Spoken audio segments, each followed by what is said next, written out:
All right, welcome. Today we are taking a really deep dive into something pretty surprising. A political upset that's, well, it's sent some serious ripples through New York City and, frankly, the whole Democratic Party. Yeah, it's a big one.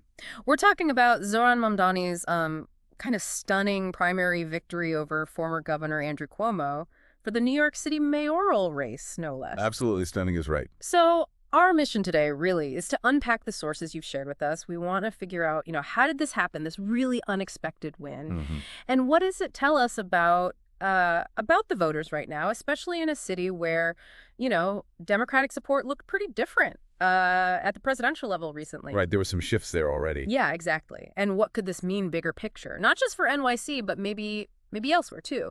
We're trying to give you that shortcut, to getting informed on this.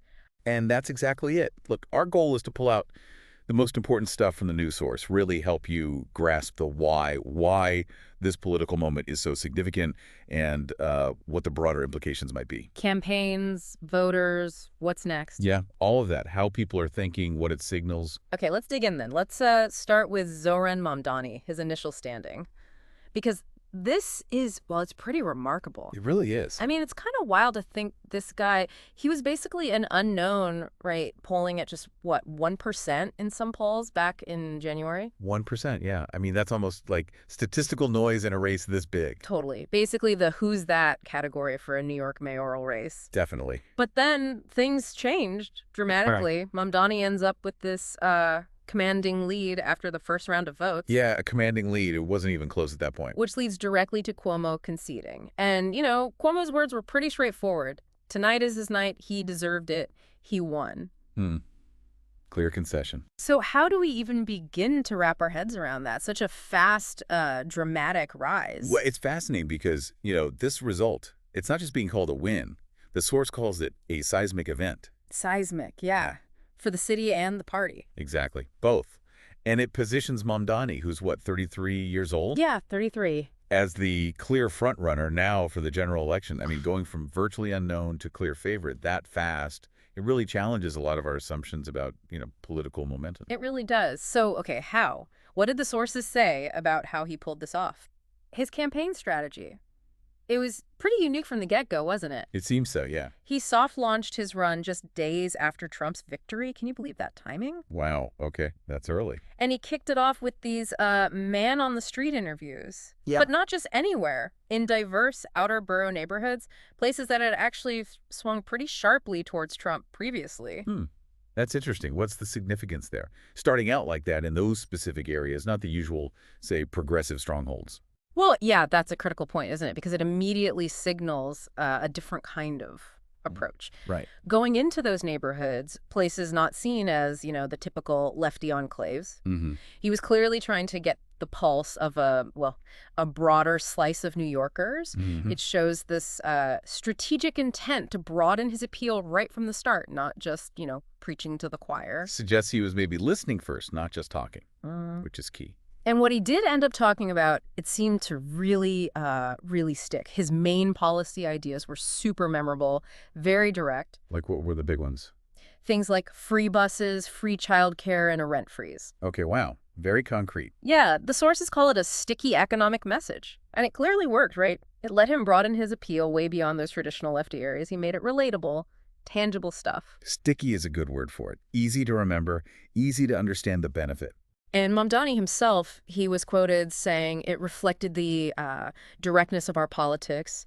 He noted that, a majority of New Yorkers feel left behind. Left behind, yeah. By the economic policies, by politics in general today. Yeah. It's a powerful feeling to tap into. Definitely. And the sources also mentioned he was just everywhere. Ubiquitous, yeah. Yeah. Knicks games, podcasts. He walked the entire length of Manhattan. The whole thing. Wow. And even, get this, confronted Trump's deportation czar up in Albany. Okay, so visibility combined with confrontation.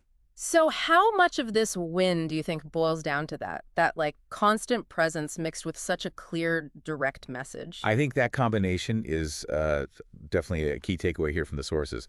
Mamdani being everywhere, it wasn't just about photo ops, right? Right. It was about consistently delivering those core economic messages, like in person, to actual people. Yeah? It really does raise a big question for future campaigns. Yeah. How effective is that clear, direct message delivered broadly, consistently, without a ton of jargon? Yeah. How effective is that in actually shifting how voters see things? And crucially, getting them out to vote.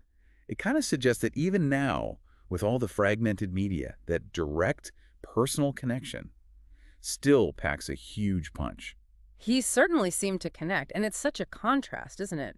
With a party that often feels, I don't know, divided, arguing internally. Yeah, caught up in debates sometimes. And Mamdani, in that context, he just offered this clear sense of direction. It wasn't about, abstract ideology. It was specific benefits for voters. Concrete solutions. Okay, so now, let's flip the coin. Let's talk about Andrew Cuomo's campaign. Ah, yes.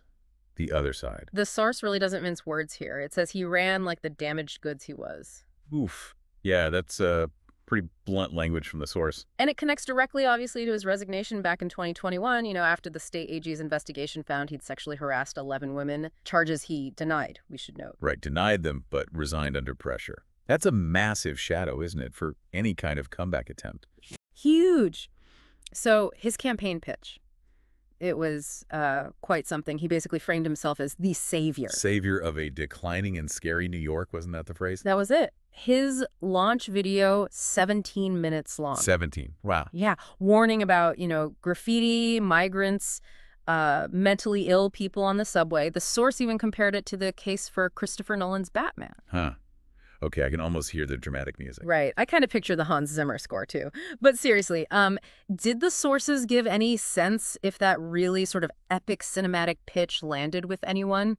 Especially considering the money behind him. Well, that's a great question because the sources definitely highlight the money. There was significant financial backing for Cuomo. Yeah, tens of millions. Tens of millions, yeah. Pouring in from wealthy donors, super PACs, all basically trying to brand Mamdani as too radical. Too radical for the city. Right. So it was this well-funded effort to, control the narrative, to frame Cuomo as the antidote to what they saw as progressive overreach. Yeah. But despite all that cash, Cuomo himself was kind of scarce on the campaign trail. Relatively absent, yeah. The source mentions he was dogged by questions about his residency and past scandals. Right, the harassment stuff, residency, that can't have helped his visibility or, public perception. Definitely not. So you had this, like you said, well-funded, almost cinematic message. But the candidate himself wasn't really out there pounding the pavement, delivering it consistently in person. Interesting disconnect. Yeah. And the argument for Cuomo, sometimes it was implicit, sometimes explicit, was basically that progressives had led the city and the party astray. Okay, so that was the core narrative. That was the narrative, clearly pushed by those donors, editorial writers too. But it seemed, as the source puts it, in denial about what Democrats in the city were actually looking for. Wow. In denial. It just shows this stark disconnect. You had the political establishment selling one thing, and the voters just weren't buying it. A fundamental misread, really, of the electorate. Makes you wonder if they were campaigning in a different version of New York. It really does. Okay, so this is where it gets, I think, really interesting. The source suggests, maybe it shouldn't have been such a shock, that voters went with the new guy. Hindsight is 20/20, maybe. Perhaps. But what signals were the sources picking up on? Things that could have, hinted at this shift, made it seem less shocking. Well, I think when you frame the contrast that voters actually had, it gets clearer. How so? On one hand, you had what the source calls a generational political talent in Mamdani. New, energetic, clear message. Okay. On the other hand, the source calls Cuomo a creep from the suburbs they just threw out in disgrace. Wow. That is a stark choice. No mincing words there either. Not at all. And then there's the broader context, right? This primary, it was the first really big primary since everything fell apart for the party last November. Right, after the presidential election cycle, disappointments for Democrats in some areas. Exactly. And it happened in a city where Democratic support had collapsed, relatively speaking, at the presidential level. Remember, Donald Trump actually carried precincts in Corona, Queens. Yeah, I remember reading that. Places where he previously got, only a quarter of the vote. Exactly. That's a huge shift. It's a powerful sign of, changing sentiment, a willingness maybe to look beyond the usual party lines or figures. Suggesting voters were maybe already primed for something different, ready for a shakeup? Very possibly. It likely paved the way for a candidate like Mamdani, someone outside the establishment, to break through. And Mamdani's win, it looks like just the beginning of this chapter. Looking ahead to the general election, he's now seen as the clear favorite, assuming he formally clinches the nomination. Right, clear favorite against Republican Curtis Sliwa and the current mayor, Eric Adams. But wait a second, there's a twist, isn't there? A potential round two? Ah, yes. The plot thickens. Cuomo, even though he conceded the primary, he actually secured his own ballot line, the Fight and Deliver party. He did, which is fascinating. So, because New York City doesn't have a sore loser law, Which would normally stop someone losing a primary from running again on a different line. right, he could actually still run in November on that third-party line. So, despite the concession, this might not be the absolute end of the story for him in this race. A political comeback story that might still have another chapter. Wild. It adds another layer of unpredictability, for sure. Okay, so, wrapping this up, what does all this mean for you, the listener, and maybe for the future of urban politics? Yeah, the big takeaways.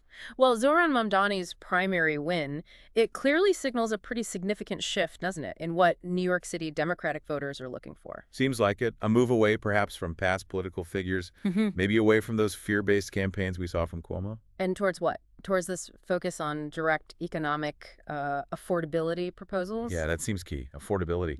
And also that that ubiquitous, almost grassroots-style campaigning being everywhere. It's a really fascinating blueprint, isn't it, for what might actually resonate with voters now, maybe in other big cities, too. Absolutely. And that really leads us to the final provocative thought for you to consider. Okay, leave us with something to chew on. Right. So given this primary outcome, you have this young, relatively unknown candidate winning, right, with a very specific, tangible economic message, winning against this powerful, established, well-funded figure. Yeah. How might this unique campaign and the way voters behaved here in New York City, how might that offer insights, into political strategies that are evolving, or maybe what voters really desire now in other major urban centers across the U.S.? Could this be like the start of a new playbook for a generation of voters who want direct solutions, not just the same old narratives? Exactly. Is this a New York anomaly, or is it a sign of something broader? That's the big question to ponder.